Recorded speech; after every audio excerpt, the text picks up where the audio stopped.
Good morning, Reaper people. Welcome to Reaper Pro Tips, episode, I don't know, episode number, quote, question mark, question mark? Good morning. Morning, everybody. Morning, Margaret. Morning, Nomad Zeke. Morning, everybody.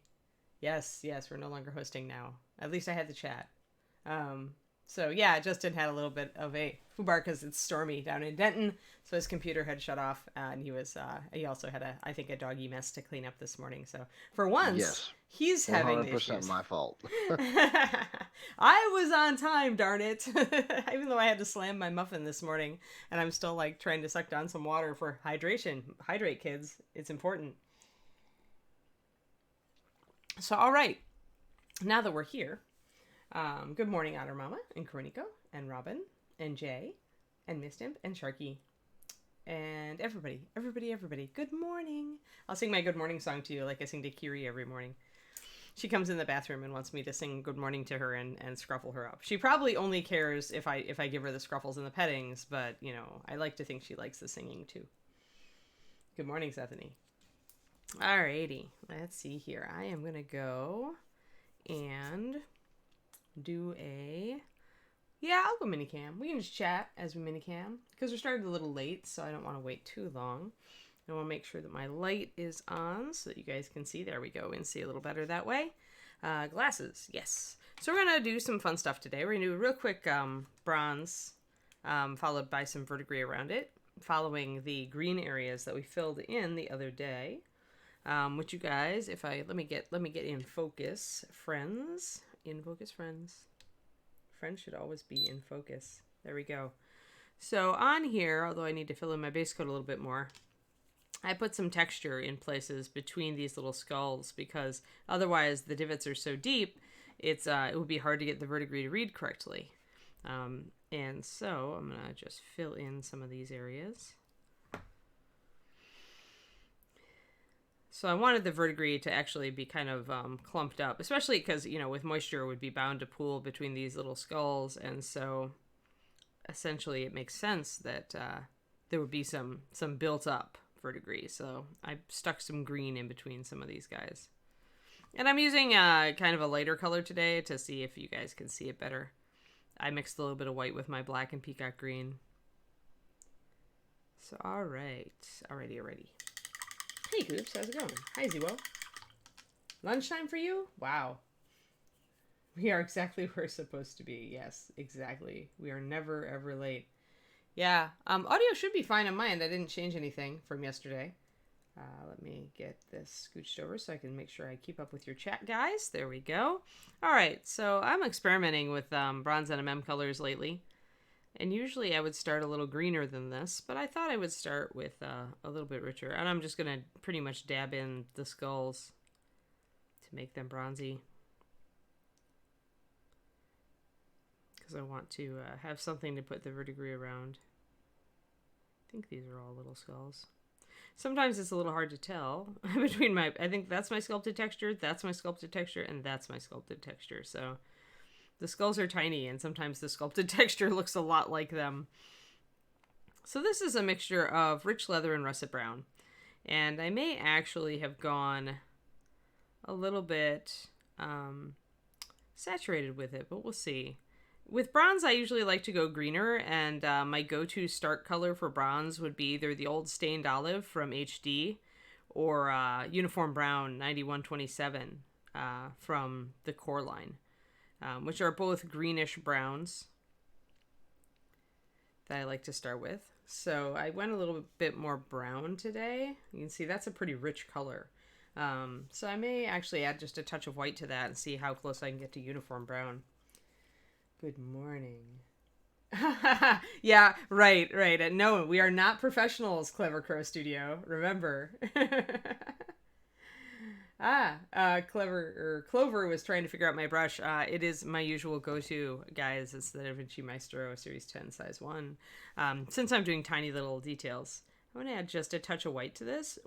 Adding just a touch of white. Okay, so here's the dealio. If you have a really intense saturated color and you want to knock it back a little bit, but you don't want to lose all that saturation, add just a tiny touch of white to it if you want to get more coverage, for example, because a lot of saturated colors don't cover very well. So when you add that tiny touch of white, it's going to look like it changes the color a lot, but really when it dries, you'll find that it doesn't, and it'll make it cover better, and you won't lose a lot of saturation. So this will it also will let you assess what the actual underlying color of your paint is. And that has gone a bit warm for bronze and a little bit away from green. So I think I'm going to add just a touch of Peacock to it. And Peacock green 9226 is what I'm going to be using for the Verdigris. So it'll also work into my favor. Ooh, that's gone really olivey. Ooh, I went too far. Oh no. Well, when you go too far, don't cry. Just grab your original color, rich leather, and add a little more. Although actually I kind of like that greenish brown color. Hey, Achilles Blade. Hey, everybody. So we're doing some bronze real quick to do some verdigris in it. Because, of course, to do the verdigris, I need to at least paint the bronze. And yes, I did consider shortcutting it because I did find my metallics yesterday.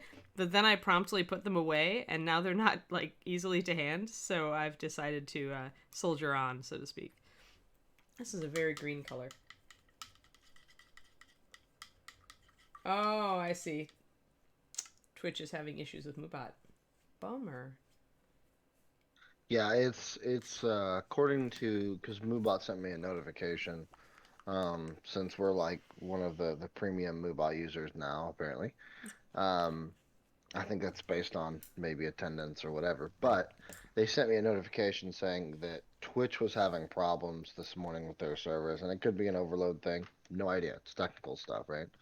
Um, but they said that it regularly switches servers for where it's hosting. So, for 20 minutes we could have Moobot work perfectly fine, and then it could be laggy and non-existent the next. So, All right.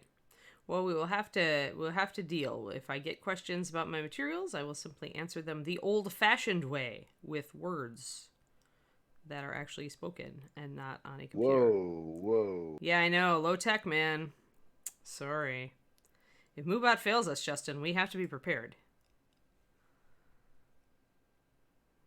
There. So yeah, this green actually worked pretty well to knock it back, and it covers better.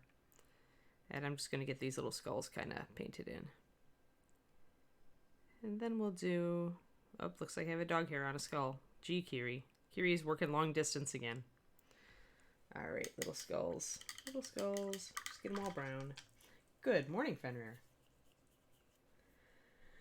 Morning, Valandar. Morning. Yay. Somebody decided to tip Moobot. Tipping cows. That's a Midwestern joke if I ever heard one.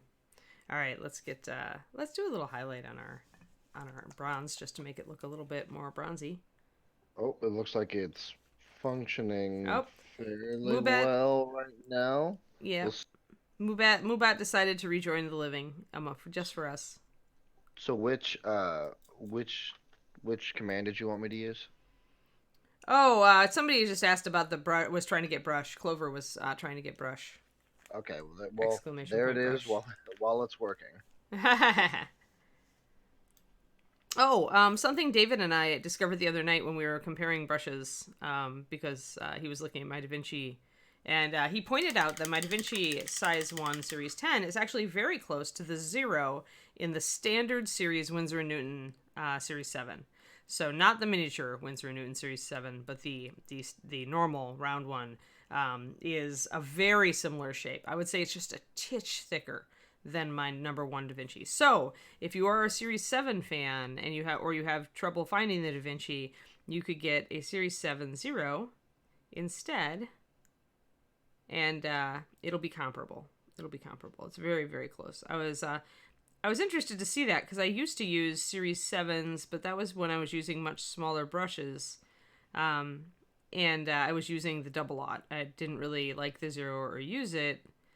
And now, so I'd forgotten essentially that it was, I hadn't realized that it was this close to this. So I'm just putting a quick highlight on these skulls to bring them up. And then we'll do a bit of vertigreen. Airbrush news. Reaper airbrush. Moo ha ha ha. Aha. Yeah, right. In progress pictures of the princess with the dragon bust. I actually did a tutorial on my Patreon. If you're on there, Jetta, I did that the transparent cloth on her. I actually did in a tutorial for my Patreon. I think it might even be a $2 one, but I don't remember. My Patreon, if you are interested in it and not on it, is patreon.com/paintingbig, all one word. And I know I used it because I wanted to do a transparent cloth tutorial, and usually I'm an opportunist. If I'm working on a model at the time, I'll just use that. So I did actually do one on that. Also, I wanted to cover it now, just in case it happens. So the issue too, partially was that I had we had a lost power here. So if that happens again, obviously I'll, as soon as I can, I'll get back on. It shouldn't drop the stream. Yeah, because you just But had if to I flip the stop button. responding, Yeah. correct. If yeah, correct. And so if I'm not responding, it's likely because my power went out. So Right. I'll All right. probably text you right away though, Ann. So Okay. So we're going to do the Verdigris guys. Oh, thank you, Fox. Thank you for the Prime sub. Yeah, I mean, Kaz, the problem really is that he works. He's working right now. He's working out on the kitchen table. So he does actually start working about the same time I do. If he doesn't have a meeting, he may be able to play hooky and do a stream with us. He is interested. He told me he'd like to do a stream with me. That way we can, argue on stream about, whether wet palette or well palette is better. But yeah, so there is definitely a possibility that we will do that. I have an extra webcam that we could use for a palette cam for him, and I also have an extra mic. So we might be able to set up something. I'll talk to him a bit. I mean, he is still, of course, working from home, but he has also been a little busy lately. So I'll ask. Maybe we can do it for a Friday for fun. Hold on, let me go here. I'm gonna get some white into this now. You can also use Verdigris, which is part of the copper and mem triad. And you could really use any. I'm trying to think. Let me look. Mint green. This is a bit of a blue verdigris, but you could go with mint green as well. That's 9263. Mint green also makes a good highlight for teals and stuff. And even for blue if you mix it in. So we're going to mix up a little bit of white into this Peacock green, 9226. And I already kind of base coated under it with Peacock, but it kind of is invisible, right? It kind of blends in. So... Oh, yeah, Fenrir, my Patreon is... Oh no, Moobot has forsaken us again! It is patreon.com/paintingbig. Originally, I was going to paint mostly big things on it, and then we got into thinking that painting big was just like thinking big, because I started doing more little stuff here and there. So I'm going to go with this lighter green color, and I'm going to stipple over kind of irregular. If you remember when I was doing my green, I was leaving some irregular chunky texture, and that's just like, corrosion buildup or rust would be. It tends to build up in layers. It seems to help with the commands, by the way, when I flip them on and off rapidly. Yeah. Yeah. So I don't know if that changes the server in some possible weird technical way. But it does seem to re-enable the command when I fidget with it. That's like your light coming on after I flip the switch 9 times for no reason. Right. So guys, the trick with Verdigris is you got to look at where it's going to build up, right? So you're going to get it deep in the crevices. And you just want to do little stipples of it. You don't want to necessarily paint it green. If you paint it green, it might look like it's glowing or something instead. But if you just do little stipples of it, and as it builds up, it often will go different colors. The rules for this are really the same as the rust that we used up above, where as it cakes up, it might get lighter or shift colors. So you got to keep that in mind as you do it. And often with bronze, will have a very dark verdigris that maybe gives it that kind of hint of greenishness, even though it's not a green metal. And bronze again and brass are both copper alloys. I tend to just use Peacock Green for this as I really like it, and it has that hint of blue into it, so it can highlight up appropriately. But again, Verdigris from the Copper NMM Triad is actually, I strove to duplicate an actual Verdigris color. Let me see what I got in here. What else would be good? Phantom Glow would also be a good Verdigris color. It's a little bit darker than Mist Green, as you can see, a little bit more blue. So Phantom would be a good color to use for this. And the best thing to do if you're trying to do Verdigris is to actually look up pictures of Copper Verdigris or Bronze Verdigris and try to stick to those colors. Sometimes for bronze, I like to go a little warmer also. So let's see here. Let's do a little bit of a warmer green. Grab whatever yellow I've got and still use the Peacock, but you can mix a little yellow into it to make it warmer. And not all Verdigris is the same color on a surface. There's also there's often varying patterns and colors involved. So yes, that's a little warmer. And the great thing is we can use some of these greens for our green marble.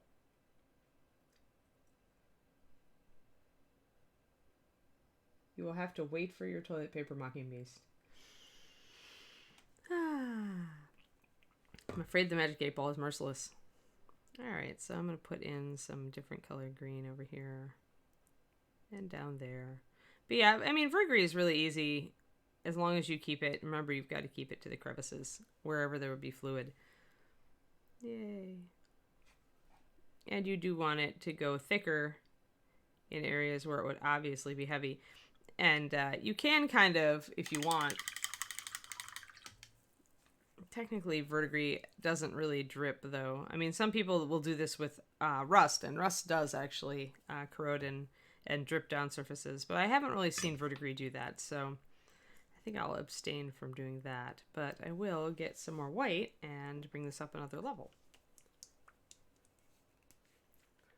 Good morning, Hydro. We are doing some Verdigris, and then we're going to play with marble. I like playing with marble, so. But yeah, I mean, rust and Verdigris are, other than the streaking thing that can happen with rust, they're very similar. I mean, you're still going to look for places where liquid would pool. You're going to put it in those places because that's going to be where it goes.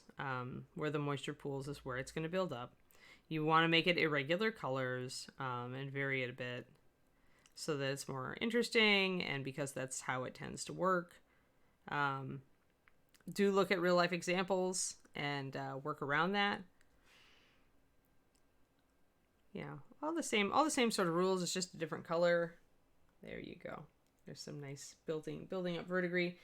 You can also kind of glaze some of it over these skulls. Like obviously it might build up on the surface of a couple skulls. So if you kind of add it to some eye sockets maybe,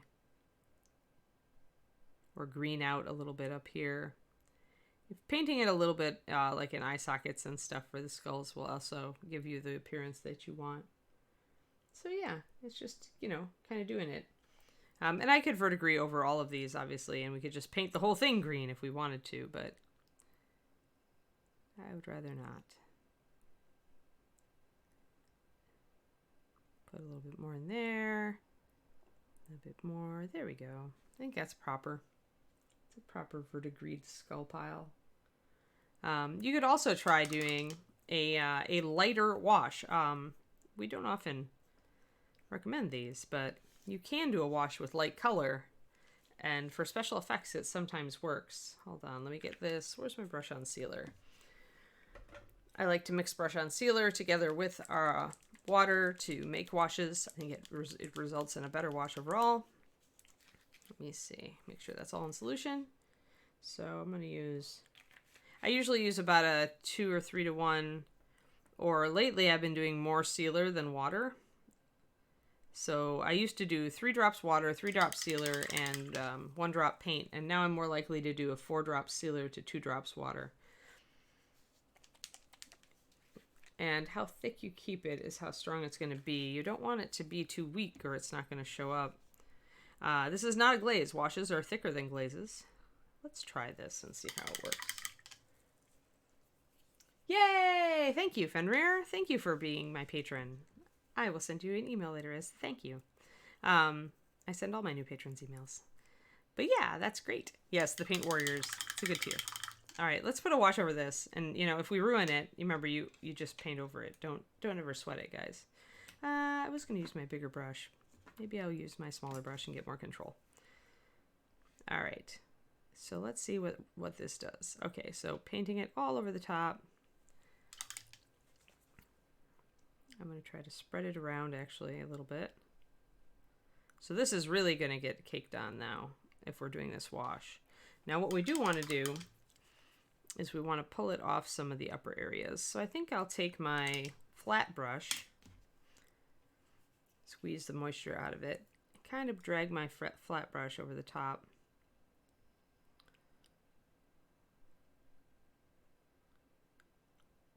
To get some of that off. But you see how that's really caked it on. And that lighter color will settle in the cracks just like any normal wash. You can also use your finger just to drag. There. And that's made it look a lot more caked up. No problem, McKnight. When I sit down to paint for myself, I try to go about an hour and a half seems to be my sweet spot.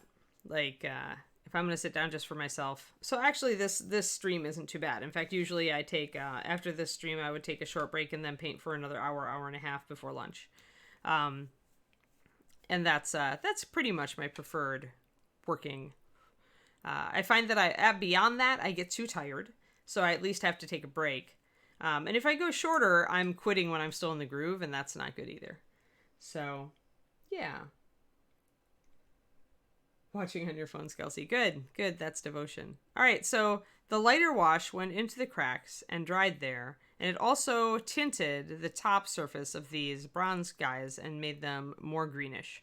So if we wanted to bring back our bronzy color on a couple of them, we'd have to go back in and re-add that, but it's not too hard. And we could just re-add it around the little details that we want to pick out.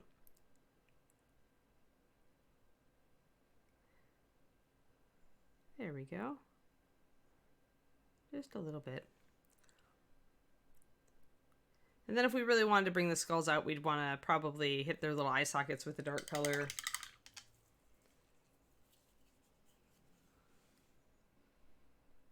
Yeah, I did decide to do verdigris on the skulls, guys, because I thought, well, often little detail plates like this were inset and were bronze. Like, you know, maybe it wouldn't always be skulls. Maybe it would be, you know, somebody's name or something, but, or the name of a city or whatever. But it makes sense that these little skulls wouldn't be carved out of stone, but they'd actually be cast in bronze. It probably would be faster because once you do your bronze master, you can cast a number of them. And get some of the eyeballs filled in a little bit so they look more like skulls, except for the ones I want to stay verdigris. But yeah, so kind of like that. Kind of like that, guys. Verdigris skull pile. Not too bad for a quickie. If I'd, verdigris looks a little better, I think, on big, broad surfaces than on tiny little surfaces, because as you can see, sometimes you lose the detail a bit. But otherwise, if you were making it, you'd use real skulls. Hi, Scott Beal. They're a bit tiny. I mean, they could be fairy skulls, I suppose. But if you put, like, a standard, you know, Werner figure, they're too tiny even for halflings. They would have to be halfling baby skulls or fairy skulls, in my opinion, if you were going to use real skulls. Both of which are suitably evil subjects. So, you know, it works. All right. So that's about how I would set up verdigris. And then I just, you know, if it was a competition level model, I would just keep tweaking it until I really liked it and do it that way. But I think that looks actually pretty good. So yay. Awesome. Let's do marble. I want to play with marble. Where is my... Haha! So I looked up a whole bunch of green marbles today. Just to set up stuff. And I'm just going to put a basic base coat on this pillar. Just because... the way I do marble, the way I set up marble is wet blending. And so it helps to have a solid base coat on your bones models. So you don't have to worry about getting coverage with your wet blending. I'm going to mix up a larger batch of this green. Green and white marble Marble, okay, marble is weird because marble varies so much, right? You've got kind of the marble that's kind of clumpy, you've got the marble that's very streaky, and there's a lot of variance in the world of marble. So you're still gonna set it up. I usually set it up with a medium or dark color. Not a really dark color, but medium dark. This is good. This is a medium green.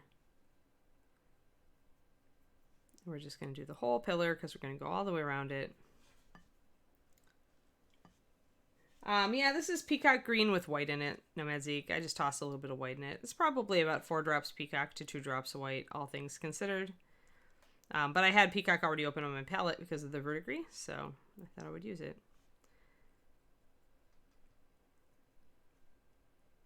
And I'm going to try something new today.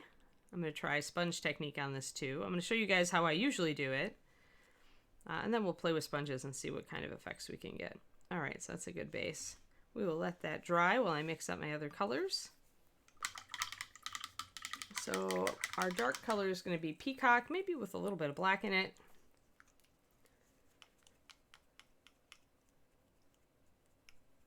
Honestly, Nomad Zeke, when you are doing marble, none of the colors are important. I mean, for realism, it's the pattern.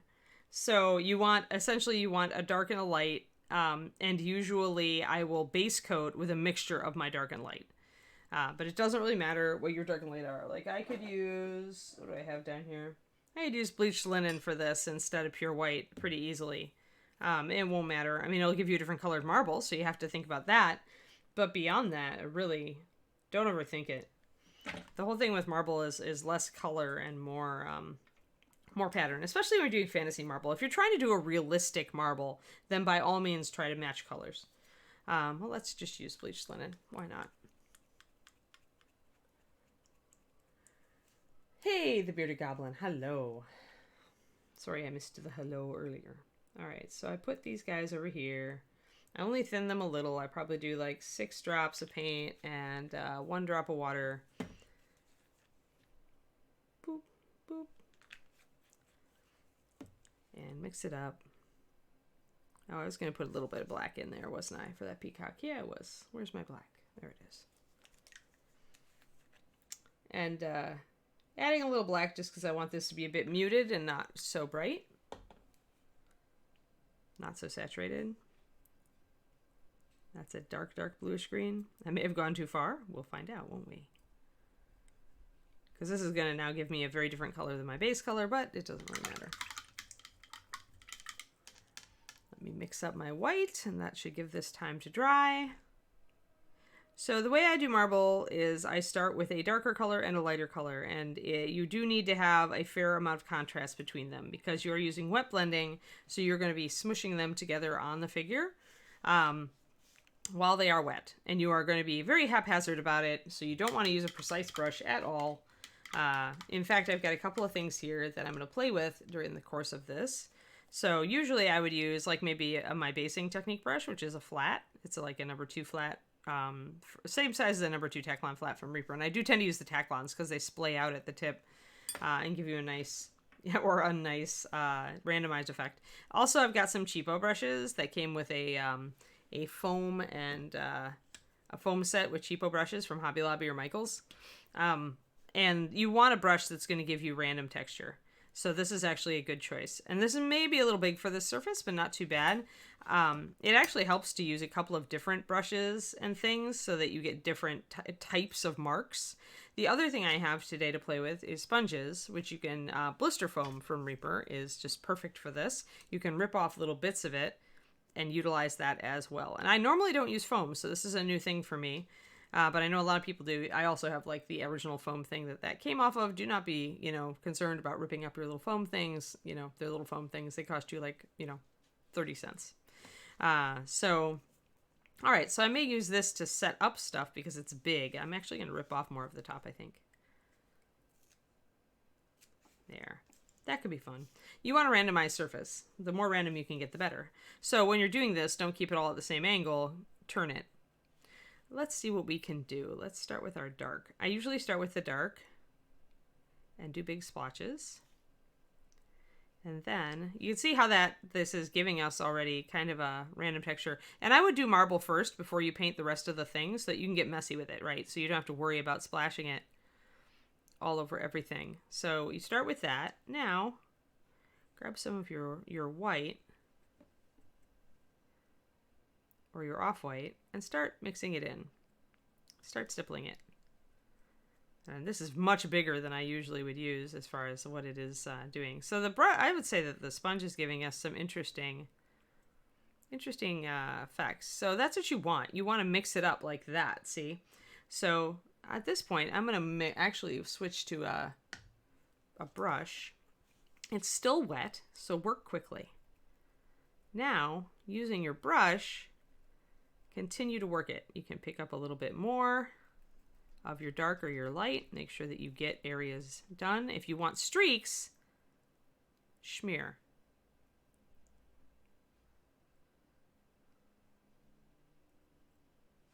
Now, that may randomize it too much for you or make it a little bit too streaky. So we can grab a little bit of our white and continue speckles. You want your speckles to break up surfaces. I normally do more speckles than streaks. I find that if I do streaks later, I like it a little better. So let's clean up some of those. You want this random look, though. You want all these random patterns. You want to not pay too much attention to where you're putting stuff. And you don't want to lose all of your darks or lights. You want to keep stuff. And if you see a good area where you want, and if you want streaks, you can take a finer brush and kind of, try to add a streak in there. Or add another streak. Doesn't have to be perfect because you can adjust this afterwards. So let's I usually try to go around, like with the patterns. I've set up all these nice randomized patterns. So I'm going to try to actually do my veining kind of in line with what I've already set up. So if I see that kind of loops around here, and then it goes up here, and it comes back down around here, I'm going to follow the patterns that I'm already setting up with this randomized texture. This one has a nice little thing up there. Yeah, get messy with your marble. I mean, obviously, a lot of marbles have very small particulate areas. And then I can link these up with so they're going kind of in the same kind of direction. But marble technique is not precise. Really. I mean, I'm being more precise right now with my little strands of white, but like so. And I could actually kind of do a strain off through here because I've got more whites over here. Then I can go back and start doing this again.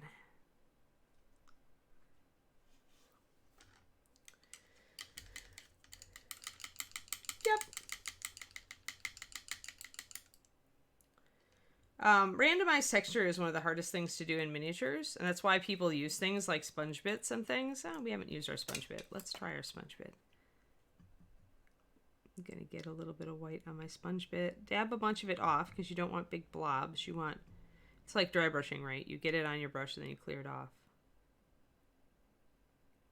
So sponge gives us a little bit of dabby texture, dabby white texture.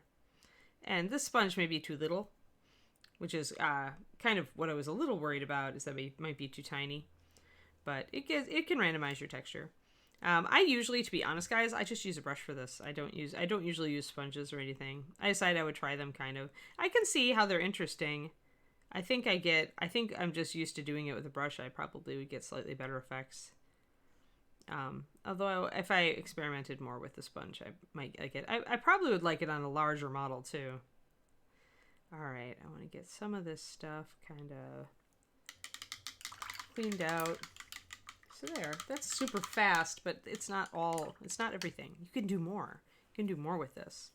So I'm going to grab a little bit of my green. I do want to, much as I like randomized texture, I also want to kind of clean it up a little bit here and there if I see an area I don't like much.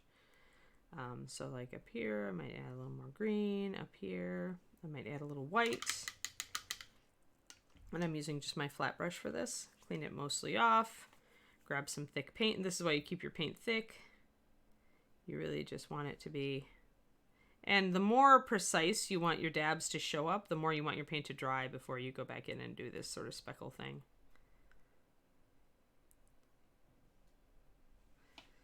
That's looking not too bad. And I'm going to show you guys, this is not all of it. Hey, Robin and Planer. Yeah, sponges work great for various things. I think I would like them better on a larger surface. I think I would probably be happier working that way. So the other thing you can do, let me see here. This is actually going much faster than I thought that it would go. We'll have this is a very economical stream today. We started early, or we started late, and we may end early.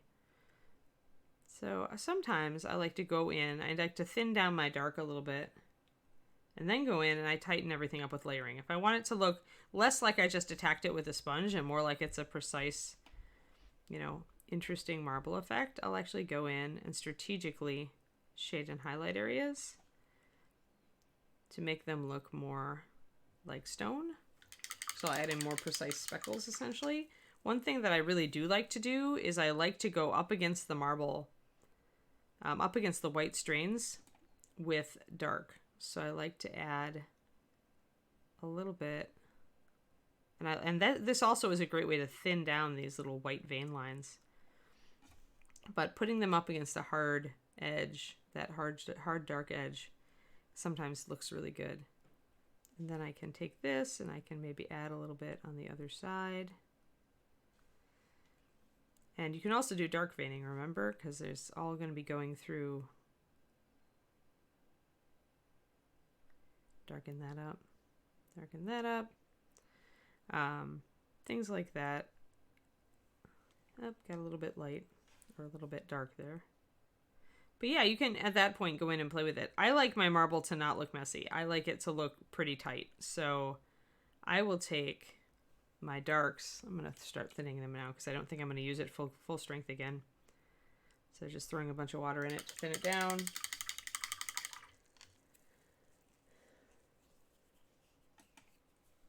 Ah, thanks, Planer. Thanks for pitching the Patreon we did earlier.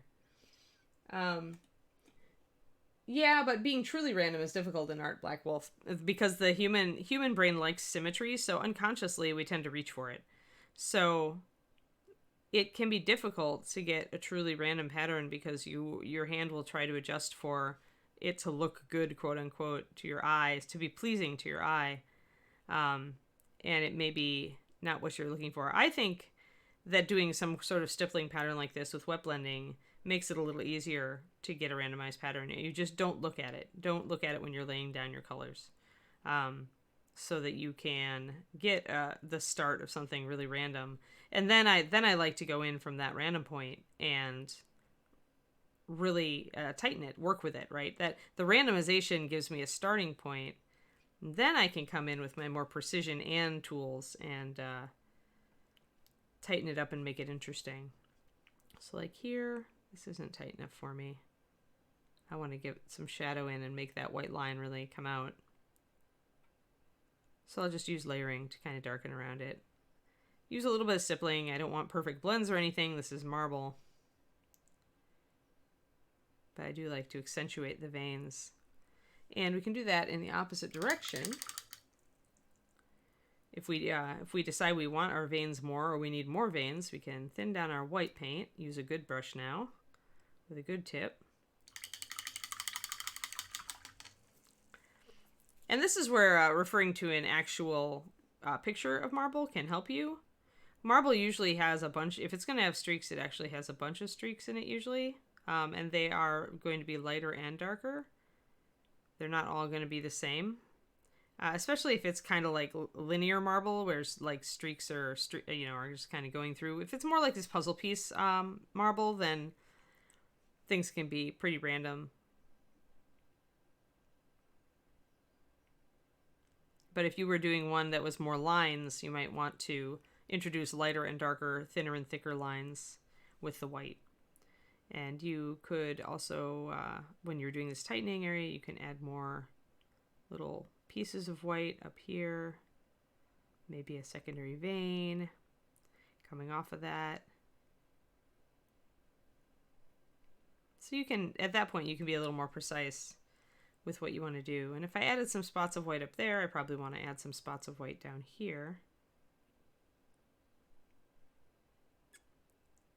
So that the marble looks like it belongs together.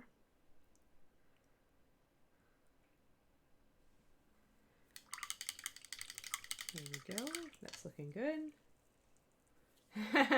I know, right, Andre? Yeah, I mean, marble is a nice, simple, fun technique. I really enjoy doing it. So if I ever like get a commission that has like a flat piece of stonework or something, I'll usually do a marble texture on it just because I find it fun.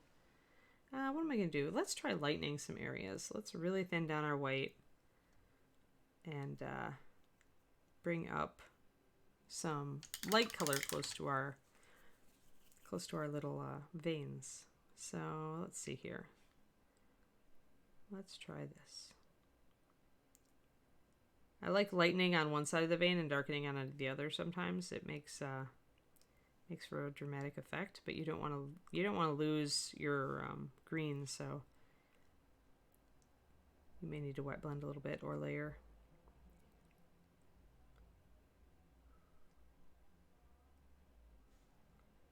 But yeah, I'll just keep going, and I'll keep playing with the artifacts that I see. Like I see that nice splotch there. I might add another little splotch down below it because I like it. If I have any squiggles that I don't particularly like, I might wipe them out and go for something else.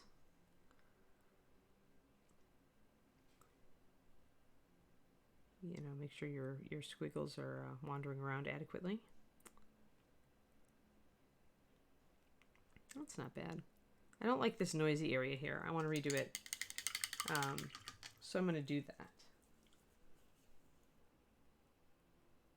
Yeah, a lot of the statues are actually, you can do marble pretty effectively on it with this technique. Yeah, definitely. Ooh, Discord over 1200. Very nice.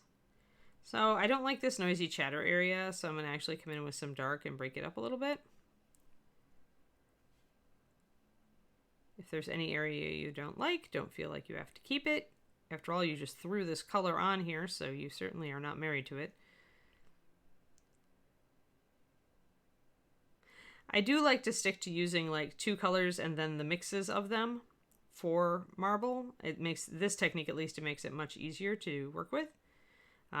You can throw in a third mix, but that can give you a lot of weird color variation that might not look organic.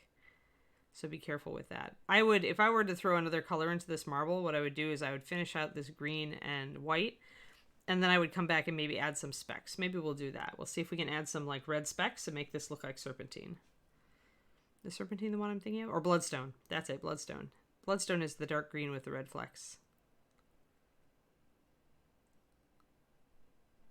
And again, I'm just going to come in here. I'm going to accentuate some dark areas. And I'm going to get rid of some of the light areas, or I'm going to paint around them.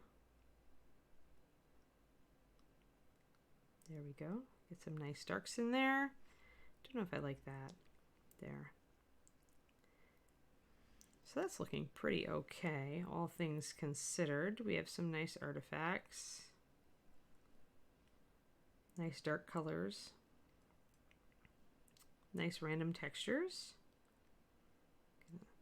And when in doubt, stipple.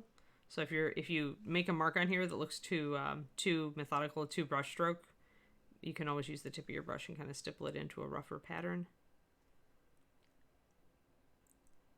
All right, that looks pretty good. That looks pretty good. It's very noisy.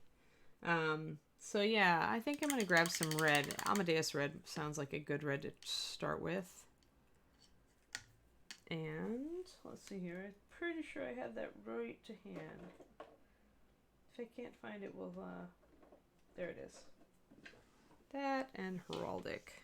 Let's see what we can do. So probably I'm going to want to do my red specks in the darker areas of my marble, because it would be, if this is a mixture of bloodstone and like say white, then I want to do the red specks on bloodstone areas, which means I actually probably want to get a bit more dark green in some of these areas if I'm going to do some bloodstone effects. There. And we can do bloodstone there. We can do bloodstone there. Do a little bit of bloodstone there. All right, get some darkness down at the bottom of here. That looks pretty good. I'm going to break up these little white areas here. Don't leave, the key with marble is don't leave any big bland areas. You want to break it up. Marble will be broken up by veining and fracturing and all sorts of stuff. So try to keep your random going on. Make sure nothing looks too methodical. All right, red.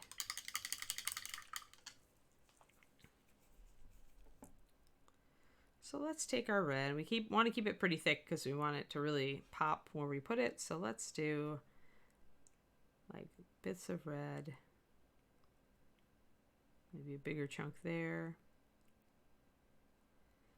Maybe a bigger chunk there.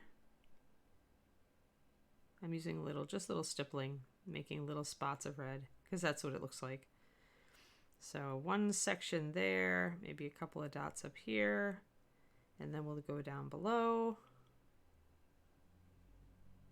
There, you can see those red dots. I can see them a little better than you guys can, I think. A couple of little red dots here. I'm going to put a highlight on them too to bring them out, so fear not. And then some little red blobs down here. Boop, boop, boop.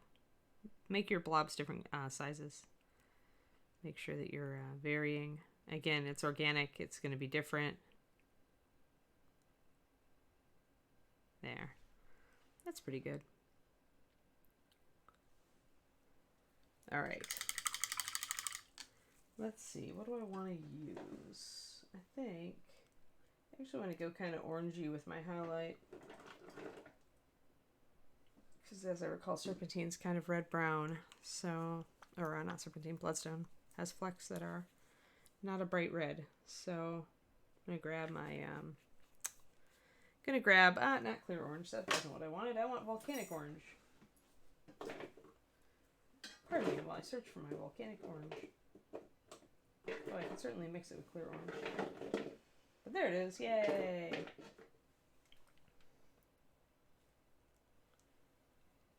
Alright, there's my volcanic orange. Much better. Wondered why it was separating so badly. I'm like, wait, I just used this yesterday. Should be good. Let me wring out my sponge over here that I'm not using. There, much better. All right. Gonna mix this up.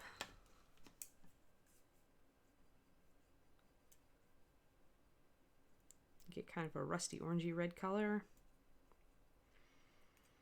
And then we'll go straight up to volcanic after. Okay, let's see what we got here.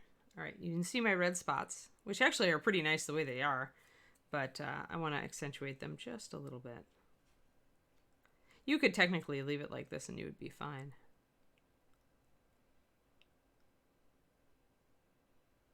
But I want it to look a little less, maybe a little less Christmas. I don't want to get even in the danger zone of looking Christmas, so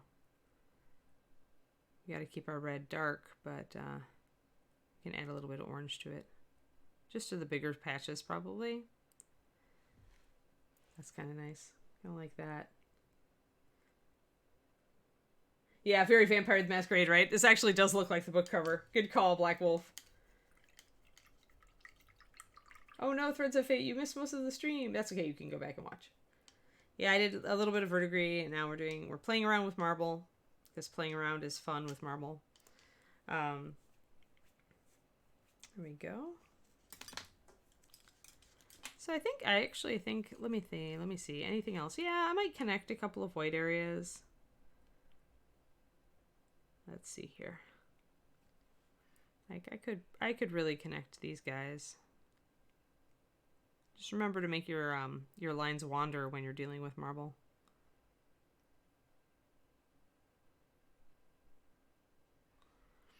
So a little bit thinner. I think I could probably bring in some stronger white patches here.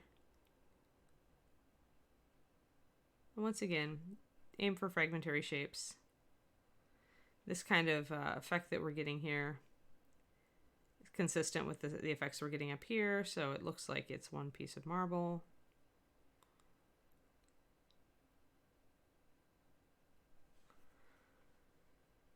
And you can muck around with this and make it as pretty as you want, really. That's kind of cool, making these sections meet. So it's almost like you get some green veining in there. That's nice.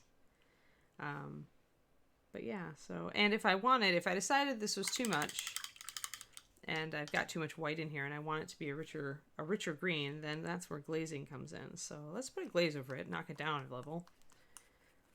Say we didn't want it to be quite so white. Get 1 drop of Peacock. In this case, I think I don't usually use mediums or a sealer in my glazes, but in this one, since I'm doing such a large surface, I think I will use 1 drop of sealer. Probably 2 drops of water. Remember, your glazes, you always want to go on the lighter side rather than the darker side. You can always adjust easily by putting another coat on, but you can never take a coat off. And I don't want this to color the surface very much because the red is there and I don't want to totally disrupt it. But I'm going to knock it down a level and make my white a little bit more integrated.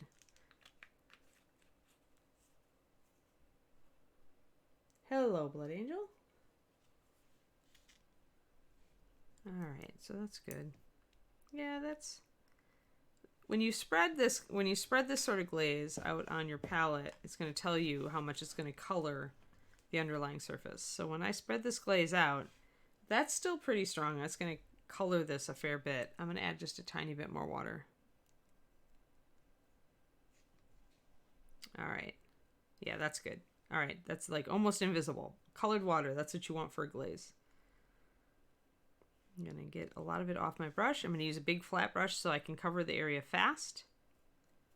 And I'm going to put that right over the top. Now, if you really want this to look like marble, you could use a gloss sealer in this mix. It would give it a sheen, a shiny sheen, like kind of you can see there when it's wet. It makes it look even more marbly. So I could grab my gloss sealer and apply that to this afterwards, and it would look even more marbly.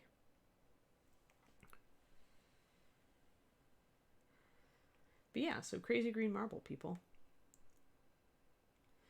But that's how I'd start. That's how I'd set it up. And, you know, depending on... I do a lot of more organic-looking marble with browns and creams. And if you de-emphasize the cracks, it'll obviously, if you picked 2 colors that were closer together, you'd get less of this crazy Etch-a-Sketch action, and you would be able to make it more look like a stone that's more integrated, right? You wouldn't necessarily get the strong veining. If you want really strong veining, then choose a dark and a light color. But if you want something that looks more like maybe like a slice of granite countertop, where you don't want really strong veins, you more want speckles of color here and there, then I would go with more of a medium and a medium light. You still want enough difference that when you stipple them together, you're getting dark and light patches, but you don't want as much contrast in that case. So 1 layer of glaze knocked down my veining a little bit. It also knocked down my red a little bit, but I'm pretty happy with it. So that's where we are, guys. That's how I do marble, more or less. And we did green. So yeah, if I was doing pink marble, a bunch of you guys asked about pink marble. Pink marble isn't very bright, so I might actually use... Let me see what I got. Maybe a mixture...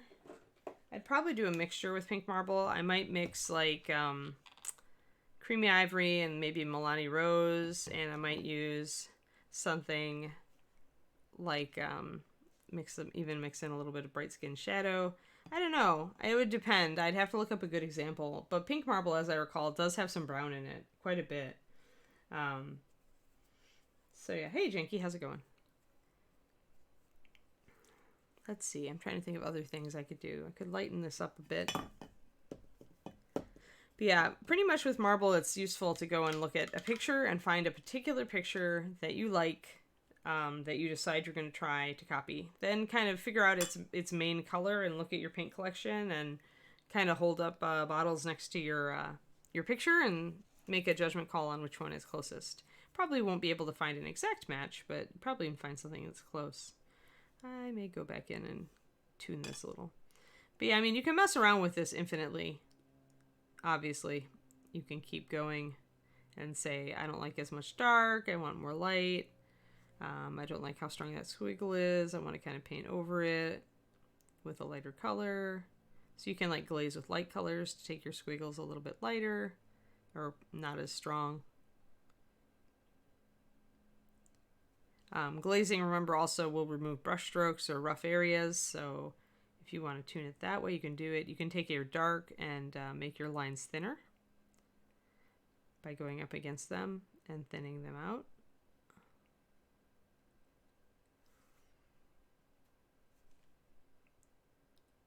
So if I want to make this thinner, take my dark paint, kind of paint over it just a little bit, thin it down. And let's see here. Kind of trying to find all my little places that I'd kind of adjust. And obviously, you know, marble is usually not the whole feature of what you're doing, unless you are doing a marble pillar and it's supposed to be super huge and awesome. So, you know, you don't want to maybe spend too much time on it, but you still want it to look good, and you may need to adjust it. If you're using it for a floor, it might get too distracting if you've got too much contrast, so you may want to glaze it. You know, it depends on if it's part of the focal point of your piece or if it's not. What's the difference between Peacock Green and Jungle Moss? Peacock has a lot more blue in it. A lot more blue. A crap ton of blue. Jungle Moss really has blue in it, but it's not a huge amount. Peacock is extremely strongly blue, which is why I like to use it for this, because when you add white to it, it goes kind of a blue-green, which is a verdigris color. You could, that said, use Jungle Moss for bronze verdigris especially, because often bronze verdigris will have a warmer, darker green verdigris, rather less minty than pure copper. And so you can work with that. I do love Jungle Moss, and I think it's a really underrated color. A lot of people don't look at it, and I do find it very useful. Just isolating some more little bits of marble, making some things a little less messy. Things where I've just got random brush strokes where I might want to make it a little bit more clear. Thinning up some lines. Yeah, we'll just use Jungle Moss for this then. You'll get a warmer, you'll get less blue of a marble, Bearded Goblin. But yeah, use Jungle Moss. I mean, I just picked this green because I knew I had it out. You could, if you go and look up pictures of green marble, you will see there are all sorts of greens. There is no bad. Like, that's why I said the color doesn't really matter. Like, the color that you choose for this doesn't really matter as long as you've got a light and a dark that are going to be contrasted enough that you can see the difference when you stipple them together. Just going to go and isolate some of these areas. I like that. I like this area a lot right down here. I think that looks really good. So, you know, I might grab some of my dark here and grab some of my white and try to kind of make another area that looks like that. And again, now I'm using my good brush, but I'm just using it very gently to stipple. And the problem here is that my texture won't be as randomized, right? I'm thinking about it. I'm trying to make it pretty, and that means it won't be as random because my brain has definite preferences on symmetry and how something should look. So if you want something random, you really just got to use a brush that's very imprecise, or a sponge or whatever, and just don't look at it. Just do it, let it set up, and then work with it afterwards. That said, that's not too bad. How do I store minis that are working on? Actually, Chewy Boots, now I have a new setup, right? Because I just moved.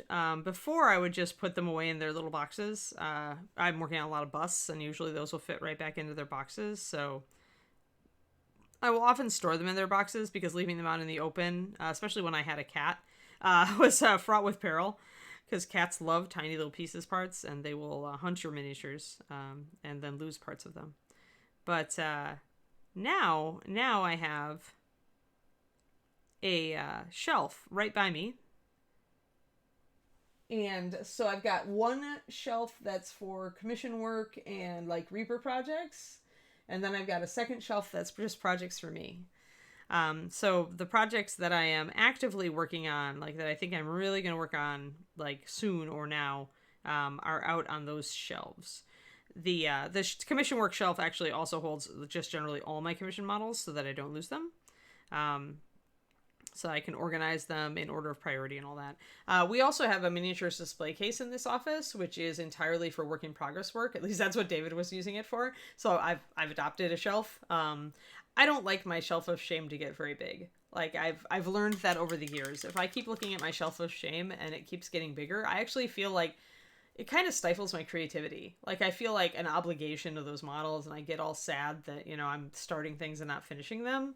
So I'm really trying not to find too many storage areas for my in-progress models, and I gave away or chucked a lot of stuff. I only kept the stuff when I moved, that stuff that still spoke to me. So a lot of models that I had bought over the years got given to other people before I moved. Mostly unconstructed, unboxed, pretty much pristine. But a couple of old models that I had been working on, I did actually chuck. Because it was just weighing on me too much. So now... Yeah, I see, but then that makes me feel even worse, Shadow Raven. Like, because my brain, I can't ignore the fact that I'm, just starting a new project, right? So my goal actually, now that I have a lot more time to paint, is to get Shelf of Shame stuff done. And so I'm very strongly working on 2 projects right now that I've had sitting around for a while. So it'll feel good to finally get those done. And then I feel like I can work on a new project. Yeah, I get so much of a happy from finishing stuff. And before last year my motivation was cons, right? So I finished Mr. Grumpy for a Kubla Khan, and I was working on a Golden Demon entry and things like that, and finished Sacrifice for Adepticon. But now, and it's like no cons, right? So at least maybe not till this fall. So I don't have that motivator anymore, and I have to just self-motivate. But I do really want to get things done. What I really admire about David, actually, one of the things is that because he doesn't do commissions and because he doesn't really sell his work, he has a huge archive he owns a lot of his own work, right? He has this great collection of stuff that he's painted, like a great body of work. And I really want that. I really want to start finishing pieces and have a collection of my work that I can show to people. Because back in the day when I was doing freelance the first time, I pretty much, just needed to keep food on the table. I sold everything.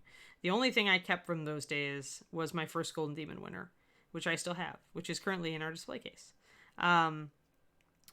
But I really would like to own more of my work. I don't want to be forced to sell everything. So that's something that's a personal goal, and finishing these models that I've started will help me get to that goal. So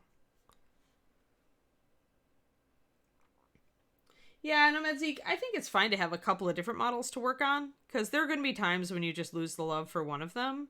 I don't ever want to get my Shelf of Shame higher than 8, maybe 10 pieces. And actually, I would be much happier if it was 4 to 6. So kind of my goal right now is to get my Shelf of Shame down to 4 to 6 models. Because then it's I'm more likely, I think, to pick them back up, right? Because there's so few of them. So maybe, it wouldn't take too long to finish this one, that kind of thought.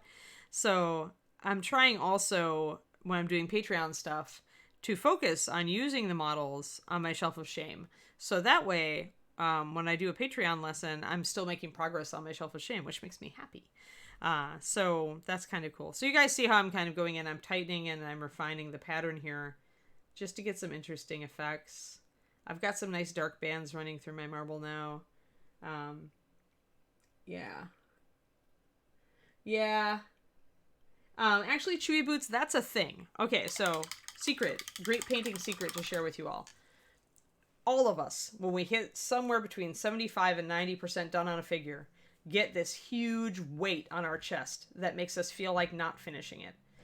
All of us, doesn't matter. Me, everybody I've ever met gets this. It's stupid, right? Because you're so close, and if you just put in a couple more hours, it would be done, and it would look awesome and make you feel great.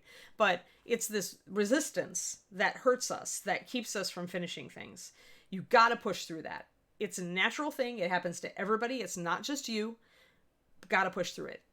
Pick the model that you really like, and when you get that feeling, just say, no, we're going to keep working on it. And the key is to find something in that remaining 20% that you have to do that you really will enjoy.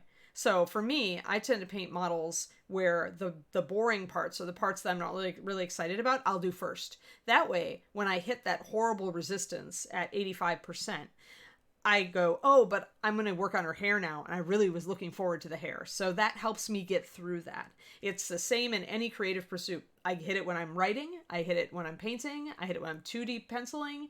Doesn't matter. It's like you get close, and suddenly your brain is like, oh, well, I'll work on something else. Don't do it. Don't do it. Just push through. Finish things.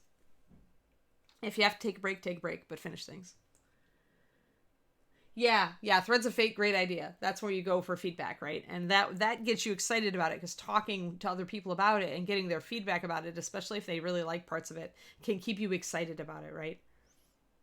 Hey, Nathan, thanks for the Prime sub. Awesome. Yeah, preach it. You're right, Breeder Goblin. We all get it. Yeah, you feel this. Exactly, Sharky. It's like there have been books written about this subject of resistance when you get toward the end of a project. There have been writers who got almost done with their big project and then just chucked it in a drawer and didn't look at it for 5 years. This is like, it's something weird in our human psyche, and I wish we could figure out what it was. I have no idea where it comes from, but it definitely inhibits us from doing our best work. And so the thing that you got to do is just, you have a responsibility to the model, and you have a responsibility to the amount of work that you've put into it, and you're enjoying it, and so you need to just tell your stupid resistance brain to shut up. Shut up. And what happens, what I like to do, actually, you're not the only one, Halidar. Everybody, all of us, every artist and writer I have ever talked to gets this. Actually a book, The War of Art. So not The Art of War, but The War of Art. He talks about this. Like, that whole book is about resistance and how to push through it. But one of the things, learn the things that like kind of get you in the mood. One of the things you can do to combat the resistance is if you set up a trigger when you paint. So when you're excited to sit down and paint, like for me, it's my headphones. Like, I've got a nice big set of Bose noise sound blocking headset, and so when I'm really ready to sit down and paint and I'm excited about it, I put on those headphones and I put on music. And usually I have a couple different playlists I go to, but the important thing is that I put on the headphones and I start painting. And if I do that when I'm excited to paint, it essentially gets the habit established that when I put those headphones on, I'm going to paint. So what I find is that if I'm having trouble with resistance on getting toward the end of a piece, I can just go sit down, put my headset on, and just start working on it. And the habit will get me through it. The habit will let me ignore the fact that I'm resisting this, and I just get into it, and then I can keep pushing. So that's another thing that helps, is building a habit around an artistic thing that you like to do. Anybody knowledgeable is going to tell you that there is no muse. There's just this, but in share. But what they don't tell you is that the important thing is to like make it a habit, a specific habit. And if you develop that, then the habit will trigger your brain to get into that creative space. So for me, it's headphones, but for somebody else, it might be a special pen or a special brush, or getting out, like doing a specific ritual to clean their palette before they start, or clean their workspace and get it all nice and set up. Anything that you can turn into a habit that's pleasurable to you, that makes you happy to work, can work in your favor. You got to learn to trick your brain. Our brains are not, sometimes I think our brains are out to sabotage us. They do so much for us, but sometimes they get lazy, and I'm like, oh, come on. So, things like that. Let's see here. It's a thing. Yes, it is. It's absolutely. Yeah, positive reinforcement, establishing a habit that you enjoy before you sit down. And then when you do that habit, suddenly you'll feel like painting, right? Yeah, actually, Clover, you are correct. For a lot of people, that is true. They showed that actually in students who were studying. I think as they would use a particular type music to study, and then when they didn't have that study for that music for the test, they had a hard time recalling what they were studying. So the brain does have weird associations like that. I kind of get around that by I do switch, but for me it's less the music and it's more the act of putting on the headphones, because those noise blocking headphones, when you put them on, everything goes away. You can't hear anything really unless it's really loud or sharp. So for me, it's become, doesn't matter what the music is, but putting on the headphones is definitely the key. Although I do have a kind of a hokey 70s mix that I use a lot for painting. And so that does, if I hear that music or a song from that, I will get kind of that, hey, let's paint. And then I'll realize what's happening and kind of laugh at it. I do like some hokey 70s music. I grew up on it because my dad was a fan of Gordon Lightfoot and some other good 70s stuff. So I do listen to that a lot when I'm painting. And there's just some good 70s rock in there. There's some old Journey, things like that. All right, so that's pretty much, like, I think I'd probably like thin down. I'm not a big fan of this line right now. I like this. I like this area a lot. I think it's pretty nice. Yeah, the 80-10 90-10 rule. Yeah, 70s music for the win. I do not have sadly I don't have a Spotify yet. I haven't actually, because I've just got my old playlists from iTunes, so I just reconstruct. I've got a ton of music on iTunes, so I haven't done the Spotify thing yet. But I would like to set up a playlist or two. Yeah. You guys can all see the hokey 70s music I listen to. And I have an 80s pop playlist too that I use. And then I really like listening to soundtracks. So like the Skyrim soundtrack. I just actually downloaded the new Ori game, if you guys are familiar with Ori. David was playing through Ori and the Will of the Wisps. And I really liked the soundtrack, so I actually bought it off of Steam. Because every once in a while I just want instrumental music to paint to. Yeah. Yeah. Yeah, sometimes you can spend too much time on one part and just kind of lose your focus and feel kind of tired of the whole thing. That is definitely a thing. I've run into that before. And then there are the scary parts, right? The parts where you've set up to push yourself, and then you kind of get most of the way there, but then you just kind of get cold feet and back off. That actually happened to a competition piece that I was working on, and I need to get that one out and just push through. It was the Circe bust. Well, it's actually the Athena bust from FER, but I turned it into Circe, the sorceress from the Odyssey. I got really ambitious on this piece because I really like her. And so essentially I decided to resculpt her hand because I didn't like how it was pasted to her side. And so what happened is that, resculpting hands are one of the most difficult things in the world to do. And so I'd set myself up for a really hard project, and I finally managed to get through it. And then I got to the point where I had to attach the hand, and I got cold feet, and I got just so tired of it all, and I put her down. So one of my little things to do is that I do need to go back and get going on Circe again. So I really like this little area down here. And I kind of like this area up here. It needs maybe more red. I like this. So yeah, I mean, figure out what you like about your marble and what you don't like, and just play with it. But yeah, a gloss coat on this afterwards will really make it look like marble.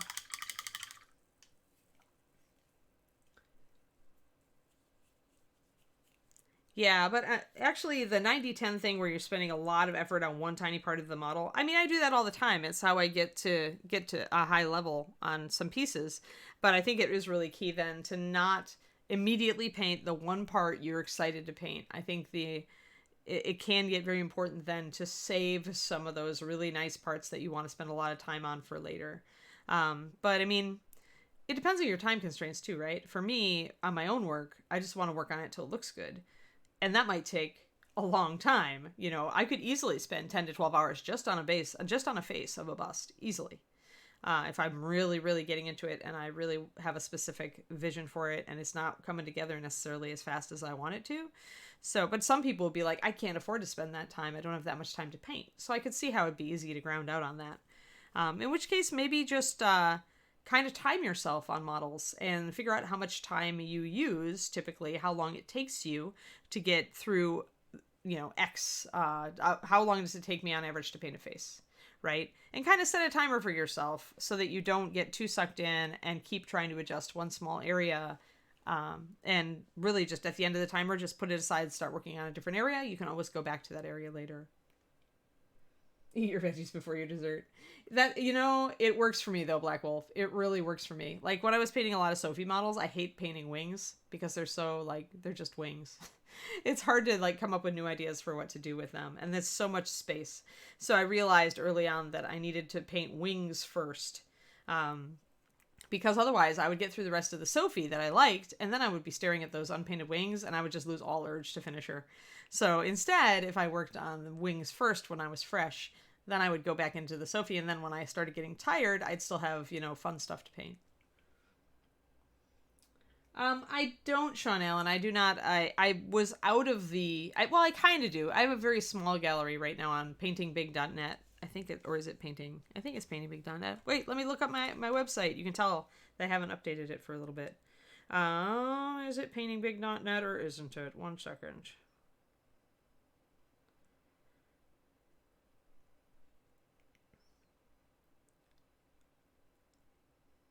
Let's see.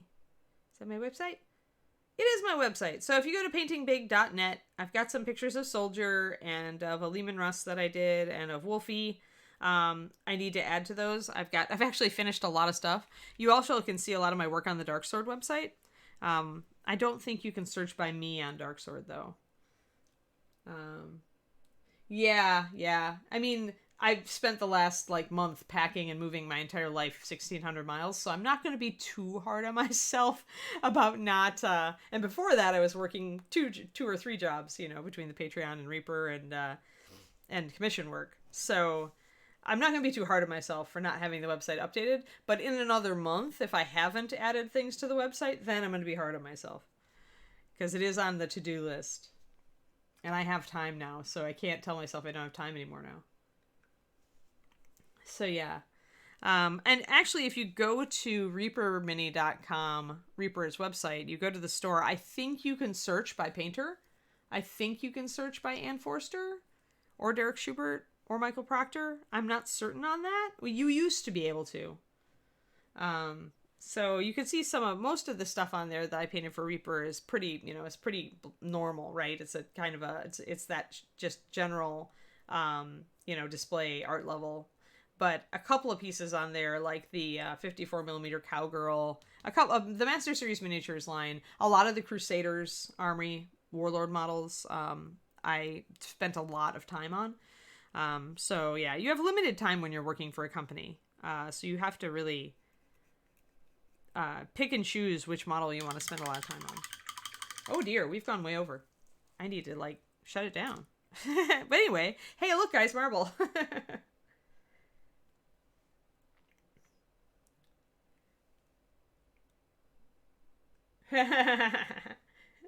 Yes, I'm back. I'm here. I moved because I have a super awesome boyfriend and I wanted to live with him. And so I moved back to the town I was born in, which is crazy, but it's true. I was born in this city. So, yes. So distracting me, yes. Getting me all fired up about pushing through and finishing your work and distracting Anne gets through a longer stream. It also delays me going to the grocery store and I'll probably have a longer line. Oh well. I can put off my errand for you guys. It's the groceries will wait. The groceries will wait. Yes, getting me on a topic where it's not just you. Yes, that'll be good for at least 10 minutes of verification. Yes. Yeah. Oh, yeah. I could go on and on about imposter syndrome. Don't even get me on there. Yes. But we can talk about it if you want to. This could be that stream, guys, where we can talk about psychological, blorfs of being an artist. I am all for that. I've read all the books. I've listened to all of the podcasts. So yeah, we totally can do that. I like encouraging other people to get through it because I've been doing this for so long that I usually have at least a couple of workarounds or tips to getting through such things. So imposter syndrome is really a hard one though. All right, all right.